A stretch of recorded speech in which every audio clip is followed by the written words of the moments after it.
Welcome to the Filmfest studio. My name is Ilona. I'm the artistic director of Filmfest Bremen, and it's an honor to have two guests in the studio here with me right now. They are from the film Box of Freedom. One is the director Adelina Chivago and her daughter Sonia Chivago, who's the lead actress, among other things, in this movie. Box of Freedom is starring in the comedy and satire competition, and it's a pleasure to have you both here in Bremen with me today. Hello. Pleasure to be here. So tell the audience, from where are you joining us today? So I'm coming in from Toronto, Canada. And I'm from Vancouver, British Columbia, Canada as well. Canada is the destination of your main character in the film. It's a sort of land of freedom. So I hope it also is a land where you can obviously create very creative and individual movies. Or was it a hard film to make, because it has a very unique artistic approach that we're going to talk about a little later. Was it easy to get this movie off the ground in Canada? Actually, the movie took in the making 20 years. Oh, wow. So it wasn't easy, but was a passion project. And we started from a documentary idea inspired by a true story. And then after that, we thought that a feature film approach will tell the story, the narrative much better. So we started, Steve Saunders, my co-writer, and Sonia to write the script for a feature film. Then we tried to bring funding. We went to different markets. Nothing happened when you talk about, a small budget approach and an indie film. And then we had the opportunity to produce a play, and we had a play in Vancouver, Box of Freedom, during the Fringe Festival in 2018. And after that, so many years in the making and, believing that we can finish this project and put our love and, resources, also money, funding into this film, we were able to complete the film in 2021. Well, it's a long time coming, but it's definitely worth all the years of effort you put into it. And it's interesting that you mentioned it was a theater play beforehand, because the stage plays a very central role within the film. As Dora, the main character in the movie, she is born for the stage, and the stage in a lot of ways saves her sanity, saves her life, her way of being able to perform. Maybe Sonia, if you think about Dora as a character, I would like you to sort of maybe introduce us to her world a little bit, and also how you felt playing this role, this particular role of someone who's also, on the stage. Yes, so Dora was a character that I helped create. So a lot of her personality is me in a parallel timeline where I'm living this reality, because I was born a little bit after the whole Romanian. Well, I was born just before the Romanian Revolution, but it's a little bit before my time. But Dora's escape through humor and kind of this eternal optimist, that is something that is very much me. Like in the worst times, I'm looking for what's the lesson here? How do I make this? How do I take this? What looks like everything's burnt down, and how do I become a phoenix? So that's kind of this fighter spirit of no matter what happens, we're going to find the light in the dark. That's what Dora is at her core, but it's out of a desperate attempt to not have herself completely crumble. So it's a survival tactic for her. She uses the humor to survive, and without it, she wouldn't have made the journey. But it's very special to me because it's a character we helped create, because actually when we started the whole journey, it was based on a male character. Mm-hmm. And so we changed it all. And so I brought a lot of my personality to it and my love for performance and joy to the role. So, and I think it's also probably pretty closely connected to your family history. Like you migrated, I think your family also migrated from Romania, probably also in the 1990s sometime? 1995, actually 1995. on April 15, in a few days, we'll have 27 years in Wow. Canada. So, yeah, Congratulations. we immigrated to Canada. Sonia was 6.5, and actually, you know, she grew up in Canada. But yeah, was the second life we offer ourselves from moving from a planet to another planet, right? From Romania to Canada. Yes. Reinventing ourselves, starting all over again, using sometimes humor to, you know, overcome the hard reality of adapting to a new country, talking a new language, learning a new language, and reinventing yourself on all aspects of your life, from, you know, personal level to professional level, because you are nobody when you move to another country and you need to prove yourself. So you work very hard, but that was, you know, made us better, I would say, this experience of, you know, moving from our native country, Romania, to Canada. So, and for us, for the satire and humor category, like a lot of the people who were watching the film to make the selection, they thought it was very dark, a very dark film with a lot of very difficult topics, very heavy topics for this category. But this is also what I think is what makes it so unique in this competition, is that humor is the means of survival for the main character. It doesn't have to be a necessarily just funny movie, but I think humor plays a very central role as a skill to have that keeps Dora sane, not only on her journey, but also all the things that happened to her beforehand. It also puts her in the line of fire, though, because she gets into a lot of political trouble because of her comedy and her stand-up routine, and being critical of the system she lives in Romania, which kind of forces her to seek this refuge in another country and travel in this container cargo box to the freedom of Canada. And yeah, for me, it was kind of like, I don't know if you apply for other festivals, do people watch it as a comedy or as a drama, or what reactions do you get from the audience usually? Because it's such a hard to place movie. We call it a comedy drama, dramedy. Because this film is both a political statement and psychological introspection, because the subject matter of the film, it's, you know, deals with the refugees.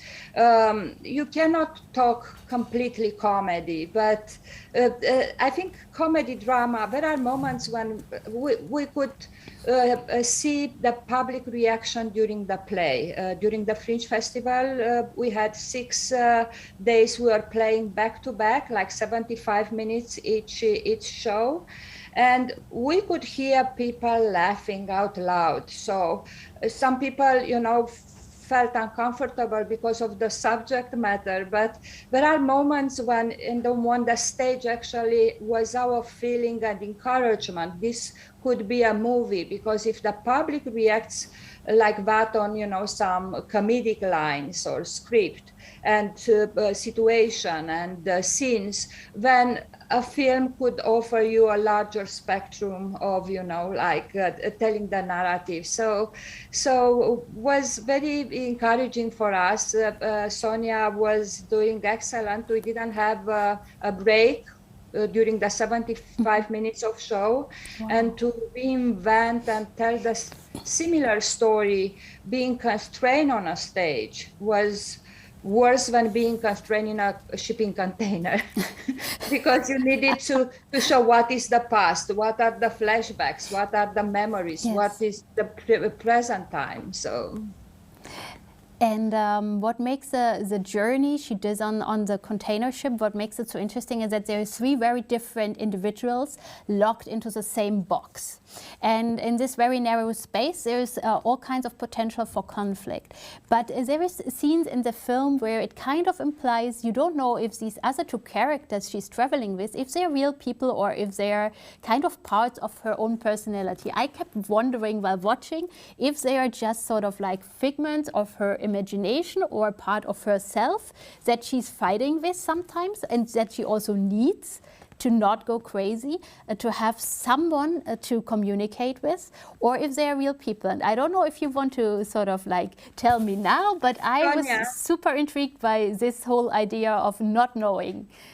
Sonia, you want to answer that? Yeah, well, it's your decision if you want to tell you don't have what you intended here as the filmmaker. But please, can you say about Alex and Gabriela in the container and Dora? Because, you know, are they real people or not? Well, that's a question that I think we wanted to leave ambiguous because, and that's kind of, there are things in the film that, depending on you as a viewer, it's going to mean to you what you need it to mean. And so it's best that we don't tell you what we think, because we actually are trying to keep it open, because there's different ways we can view this. To me, as the actress in it, they were real. The way that I approached the role, I approach it as if I believed these people were real as the character. So the character completely, if we're gonna say that it's happening in subconscious, she's completely unaware of that. But they do represent interesting parts of her. So Gabriela, she's the mother, but she's the mother who lost a child as well.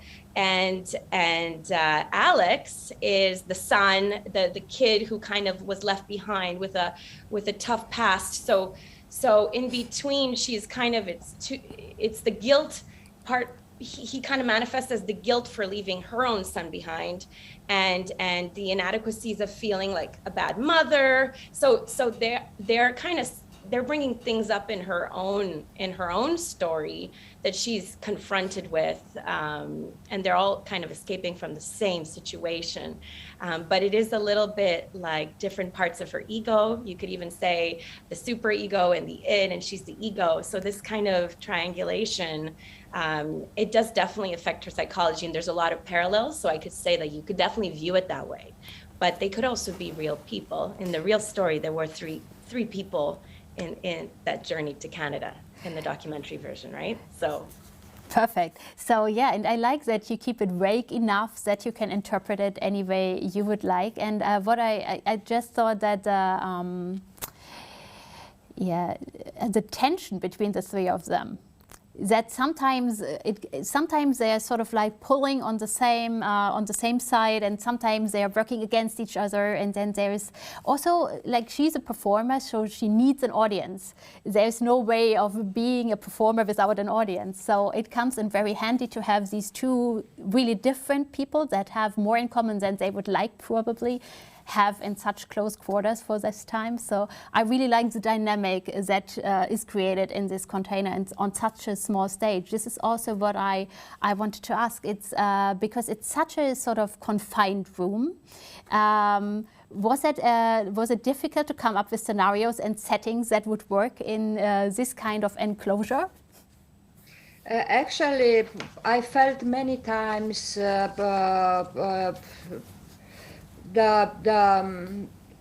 many times I wanted to go out from the set and out from the container. I wanted to, to use a larger space to tell the narrative, and I was constrained in the container. So for the actors and for the crew was quite challenging to, set up the lighting and do every scene. And each time we were going on location for another scene, I felt the freedom of getting out from the shipping container was challenging. And just to, talk about every scene planning and camera positions and dealing with, like all the technical aspects of the filming, and also talking with the actors, which couldn't have enough space to move all, there was a rotation around the box, left, right, left, different position was like, was very challenging. So I said, no, I could feel, I think we were in the box within filming the Box of Freedom. And we could better relates to such a story and real life situation where people are running for their lives or risking their lives. Some of them were found dead in Montreal in Canada. So when I did the research for the documentary, lots of Romanians were found too late to be saved. So when people are running to find their freedom and reinvent their lives, they never know if they will make it alive or not. So they take the risk. So was from that perspective was very dramatic as an approach. That's why probably the ending was, you know, like, are they dead? Are they alive? Did she ever left from the box? From Belgium? Was that just part of her imagination? Before there are, you know, questions I had all the time, like when me and Sonia we completed the editing and tried to, you know, decide the ending of the documentary. So lots of questions. If I can just add, the experience of being in that space, it was very physical. We were on our knees a lot, crawling, and so it was a workout. It was a physically like exhausting process in a great way though, because it really made we really felt like we were in this container for 2 weeks, which I think was the length of the shooting. Like if every day, and we were doing long days, and like the crawling and being like so low, and that we weren't cheating like the space. We were in a very limited space that we built. And so it added a physical exhaustion that really helped us relate to how exhausted you would be in that situation. So it really, really helped us get into character, and really made the whole thing very physical for us because of the space and the environment. So it was actually very, very helpful to get into the right headspace. Yeah, because even watching it, you feel the claustrophobia kind of settling in after a while being inside this box. So actually working in there, or even like for people to actually take the risk and live inside one of those containers for up to a couple of weeks, it just gives you a tiny hint of what that would feel like. And I think that comes across really well.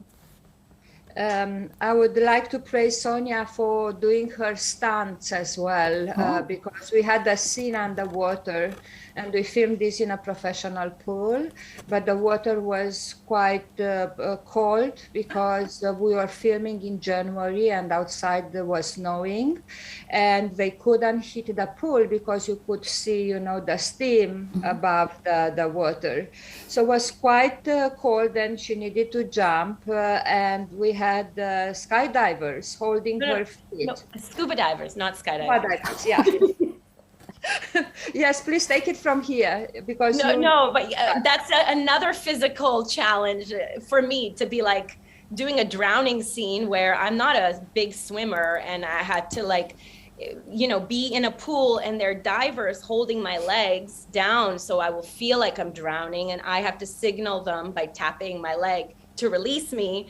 But it's a very scary basically we did a lot of scary things. And I would say, even though we were in the box, we were out of the box with this movie. We did a lot of things. We were trying a lot of things, experimenting. So we had an out of the box approach, but we were physically in a box. So, I mean, we all went through our own psychological awakening through this process. Like I think this was, should have been a movie about making the movie. That would have been interesting as well. Absolutely. You should still sort of consider doing a making of. Most definitely. And yeah, we were talking about the ending a little bit already. And this is a very quiet and also very thought-provoking scene. And it also pays reference to all the people taking that risk to better their lives and look for freedom and a better future somewhere else. And was it important for you to get that message across at the end of the film and to give refugees a voice? I think the message is important, but wasn't necessarily planned. Like I'm by training a TV journalist, and I try to be objective. So this is the story, the narrative we put together. But I cannot, I don't want to direct the audience in one direction. Like, please learn from this that it's dangerous that you'll travel because in a shipping container, run away in a shipping container because you can end up dead. I try to avoid this, messages, and just stick with a story which tells a journey of, political refugee in her escape to find her freedom and the liberty, when we talk about human rights, the liberty, like what I want people to take from this film, and I would say to anyone watching Box of Freedom, I would like this to be a reflection, actually a quest for freedom, which will allow the audience to better respect the liberty and the human rights. So I think a reflection and a quest for freedom is what I wanted to do in Box of Freedom, because you cannot, judge or direct people in one direction only. What's happening right now in Ukraine. You are so much closer. Romania, it's also close to Ukraine. And I was thinking these days, is humor helping? Like the refugees or, the people in Ukraine to deal with this situation right now. I don't know. Maybe yes, maybe not. Every situation is different. But yeah, it's reflecting what we have and what we want to do with our lives. Like have the freedom of speech. Have the freedom to express ourselves, be free to move in another country, to restart our lives in all aspects. So, and I would say, to me, I find the ending very spiritual, because let's say they didn't make the journey in the physical reality. Her soul was processing all the stuff she was running away from in order to almost not become a ghost, right? To kind of move forward to the next dimension. So that's kind of how I felt. It was very spiritual. Like, even though, let's say you don't get what you want in the 3D reality, if you're looking at it in a spiritual way, you still learn the things you need to, as a soul, to kind of progress to the next reality. So because it was kind of like there were ghosts literally coming from her past in the container with her. It was like she could not move forward in her life. Even if, let's say, she started the journey, she was already dead from the beginning. It would be like a spiritual journey out of kind of a stuck place into the next dimension. So that's how I interpreted it. To me, very spiritual. Like, even though maybe she didn't make it out alive, they didn't make it out alive, but she found her freedom, because the true freedom came from her forgiving herself, right? For running away from her son, right? And forgiving herself from being a bad mother. And that was her freedom, not the actual journey. That's the journey that she believed that's what freedom was at the beginning of the film, the beginning of the journey, but the true freedom comes from within, right? So to me, it was like a spiritual freedom she found. So whether or not she actually ended in Canada alive, it doesn't really matter, because her soul found peace. So that's how I interpret it personally. I love how many different readings there are to this film, even within the group of people who made it and Yes. that watched it. And I think it will lead to some very interesting discussions in the cinema as well. Thank you so much for joining me today in the virtual studio and giving people the chance to maybe look a little bit behind the scenes of how Box of Freedom was made. And I'm really looking forward to what other projects you will tackle next. And I hope it's not going to be another 20 years until we see another feature film from the two of you. Thank you. No, actually, right now we are in post-production on a documentary. That's the reason we couldn't make it to Bremen for the festival, because we are in post-production. I just completed, the production for an art documentary on Mary Magdalene. So no 20 years, no more. So see you with another movie next time, hopefully, and take good care, and yes, enjoy the virtual Filmfest Bremen. Thank you so much. Thank You're you. welcome. Bye. Thank you. Bye. Bye. Thank you. Bye.